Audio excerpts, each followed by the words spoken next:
Ingin tambah ilmu dan wawasan Islam meskipun di rumah aja? Yuk like dan follow fanpage terbaru Buya Yahya Official. Sebar seluas-luasnya agar semakin banyak yang mendapatkan manfaatnya.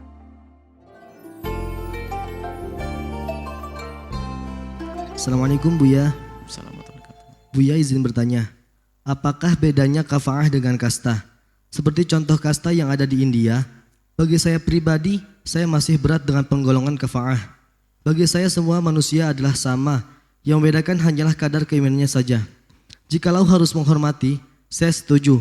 Akan tetapi kalau membeda-bedakan manusia satu dengan yang lainnya, saya sedikit keberatan. Mohon pencerahannya Buya. Terima kasih Buya. Insya Allah. Kafa'ah bukan kasta. Maka betul di saat Anda memahami kafa'ah seperti kasta, maka muncul pengingkaran dari Anda. Karena Anda salah memahami tentang kafa'ah, maka Anda samakan kafa'ah dengan kasta. Kafa'ah bukan kasta. Kasta yang ada di dalam agama Hindu tidak seperti kafa'ah dalam agama Islam. Kalau kasta itu betul-betul pembedaan, misalnya ada kasta Brahmana, kasta Satria, kasta Waisa, kasta Sudra misalnya itu. Paling tinggi adalah Brahmana, yang ada tingkat-tingkat pemegang agama.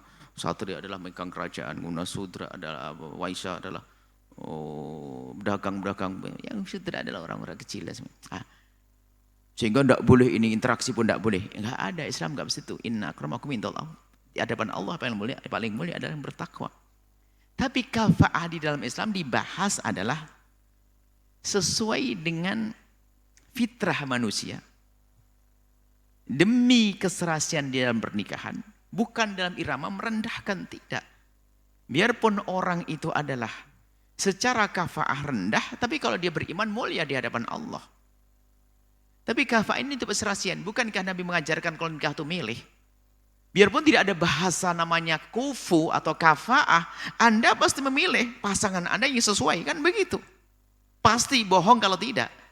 Itu orang yang mengingkari. Kalau orang mengingkari kafa'ah itu hanya dengan lesannya. Pada dasarnya kalau putrinya, dia punya putri yang berpendidikan tinggi, dia soleh, alim. Tiba-tiba ada orang asal saja nggak jelas nasabnya, nggak ini mau menikahi dia. Kira-kira dikasih atau tidak? Ya tidak. Atau mungkin pendidikannya lebih lebih rendah. Nggak bisa. Loh kenapa? Nggak kufu. Loh. Bukan berarti merendahkan dia. Karena apa? Saya ingin memasangkan anak saya yang sesuai. Demi kesinambungan dalam pernikahannya nanti. Makanya seorang pedagang, seorang bos kaya bisa menikahkan anaknya dengan bos kaya, dengan kaya. Tapi bukan berarti dilarang seandainya seorang kaya menikah dengan seorang fakir. Bukan dilarang. Anak raja boleh menikah dengan anak seorang yang hidup di kolong jembatan, sah, nggak ada masalah dalam pernikahan sah. Cuman kafa'ah itu diatur untuk menserasikan dalam pernikahan itu. Sehingga kafa'ah itu misalnya dalam jumhur ulama semua mengatakan adanya kafa'ah. Bukan kasta, tidak. Tapi kafa'ah ini bisa digugurkan. Maksudnya gini, Anda seorang wanita punya lingkungan tertentu, keluarga tertentu. Maka lihat, kalau ingin menikahkan seorang wanita, jangan sampai kamu mencorangi keluarga. Ambil suami yang sekiranya sesuai dengan keluargamu. Jangan sampai menjadikan tercoreng keluargamu. Tapi kalau ternyata kamu ingin menjatuhkan dan keluargamu juga ada masalah urusanmu. Kan begitu bunyinya. Bukan ini masalah membedakan lalu orang ini rendah. Oh enggak. Kafa'ah itu untuk. Sehingga kafa'ah dalam madhab kita Syafi'i adalah kafa'ah fid din disepakati. Termasuk madhab Malik, kafa'ah fid din. Kafa'ah fil hiraf, dalam hiraf itu profesi. Nah ini ada profesi ini enggak sesuai dengan ini. Anaknya menteri, anaknya raja enggak sekufu dengan anaknya pedagang biasa kaki lima misalnya. Itu adalah kenapa? Jangan sampai nanti misalnya seorang raja menantu dengan orang. Biarpun di hadapan Allah yang di kaki lima bisa lebih mulia raja Narja Fajir kok. Tapi secara akal memang begitu. Raja kalau punya anak perempuan pengennya nikah ya mungkin berbesanan dengan raja seberang. Atau anaknya menteri. Atau seorang pemuda yang hebat bisa jadi penerusnya dan seterusnya. Itu kan fitrah manusia, akal manusia. Jadi siapapun yang mengatakan kafa'ah tidak ada, itu sebetulnya dia mengingkari dirinya sendiri. Bohong kalau Anda, siapapun Anda, kalau punya anak perempuan kemudian ingin dinikahi oleh asal orang, mungkin secara martabat di bawahnya, nggak ada kelebihannya sama sekali, nggak mungkin. Mungkin dia secara ekonomi di bawah Anda, tapi secara ilmu dia lebih nonggol. Mesti ada. Coba, jujur. Anda punya seorang anak gadis yang punya pendidikan tertentu, kealiman tertentu, kecantikan yang tinggi misalnya. Lalu akan dinikahi oleh seseorang di bawahnya, Anda akan berkata, apa nggak ada yang lainnya? Coba. Nggak serta-merta Anda terima. Oh, dia lebih fakir dari Anda. Iya, nggak apa-apa. Tapi dia lebih alim dari anak saya. Atau lebih, itu kan wajar masalah bicara kafaah. Nah, balik kafaahun nasab, ada nasab mulia, nasab ahli bait Rasulullah sallallahu alaihi wasallam yang perlu dijaga ilmunya kafaah ini. Menjaga kafaah ini seperti itu.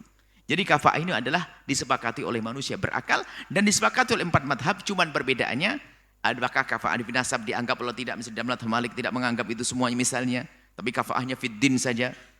Selain madhab Malik, madhab Syafi'i, Maliki, Hambali, kafaah ada termasuk nasab. Ini perbedaan, tapi kafaah ini adalah harus, namanya keserasian itu. Ternyata di luar agama Islam pun, biarpun ya, jangan orang yang beragama Islam tidak belajar ilmu kafaah pun secara otomatis dalam berbesanan pun juga mikir. Nggak pernah karena dia seorang bisnismen, seorang kaya, berhayal kalau punya menantu nanti paling enggak juga bisa bisnis. Dan nggak kebayang, kecuali tiba-tiba anaknya sudah terlanjur gandrung, lari, itu baru. Tapi kalau suruh milih pasti, besanan mana? Sama pebisnis yang jujur, hebat, pasti begitu. Ini adalah kafaah. Jadi bukan seperti kasta. Kalau kasta memang dianggap rendah, kasta sudra adalah rendah.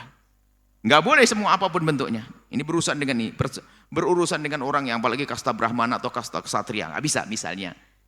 Ini di kalangan pun ini urusan dalam agama lain, kita tidak akan tahu lebih jauh masalah ini.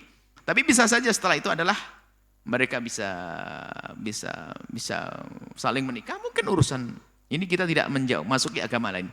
Yang jelas bukan pembedaan, karena kasta Brahmana sampai derajat mengatakan titisan dewa-dewa dan sebagainya, atau bagaimana Allah alam. Nggak ada, bukan seperti itu. Sebab kalau kasta dalam agama ini adalah betul-betul direndahkan. Kasta sudah adalah rendah. Kalau tidak, seorang anak petani bisa saja menjadi mulia di hadapan Allah. Nggak ada beda, di hadapan Tuhan Allah. Anak petani, anak pedagang bisa mengalahkan anak raja. Karena kedekatan kepada Allah subhanahu wa ta'ala. Kemudian bedanya lagi, di saat masalah kafaah, orang yang punya kufu tinggi, maka dia bisa meruntuhkan, menjatuhkannya, lalu memilih yang di bawahnya. Sah, nggak ada masalah. Seperti itu, Allah alam bisawab.